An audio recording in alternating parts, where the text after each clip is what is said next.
Ang dami naman ng mga tao. Napakagulo. Ang iingay.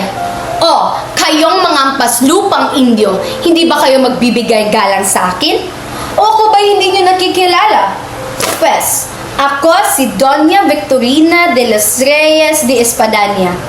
Tignan nyo ang kolorete sa aking mukha, ang kulay ng aking buhok, at ang aking magagara at mahabang kasuotan na tila para lamang sa isang mistisa. Kaya kayong Indyong sing-itim ng Aita, dapat igalang nyo ako. Naalala ko, nung bata pa ako, maraming nanligaw at namangha sa aking kagandahan. Ngunit, itinaboy ko sila kasi naman, bakit ako magpapakasal? Magpapakasakal sa isang Indio? Hindi ito maaari. Maliit pa ako'y alam kong magpapakasalang ako sa isang Espanyol. At eto ang dream boy ko na si Don Tribucio de Espadanya. Oo, hindi naman siya ganun kayaman.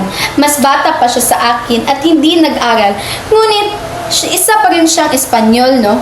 Pinilit ko naman siyang magpanggap bilang doktor. Ngayon na ako'y asawa ng isang doktor, nakamit ko na rin ang pinakamimiting alta sosyedad. Hindi lang ako maganda, sosyal pa. Alam niyo ba, isang araw, napadaan kami sa tapat ng bahay ng isang alperes at nagkataon naroon si Doña Consolacion. Abay, bigla naming sumimangot at dumuga sa harap ko. Napakawalang modo, kihiror, kibarbaridad. Akala naman niya kung sino siya para gawin yon sa harap ko. Ako ang tunay na may dugong Espanyol. Kaya ngayon, talagang hinahamon ko siya kung sino talagang mas madagaling sa aming dalawa. Hindi naman siya totoong Donya. Alam niyo ba?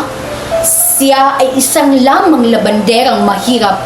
Sobrang saya ko talaga na kaya ko siyang ipahiya sa harap ng maraming tao. Sayang nga, may masabi pa sana ako sa kanya kung hindi lang ako pinigilan ng aking asawan at ng mga kura. Kaya kanino kayo kakampi? Sa akin? O kay Consolacion? O, ano? Sa kanya kayo? O sige, magsama kayong lahat ng mga pangit at peke sa amperno. Kaming mga mestisa at magagandang sosyal ay may karapatan sa langit.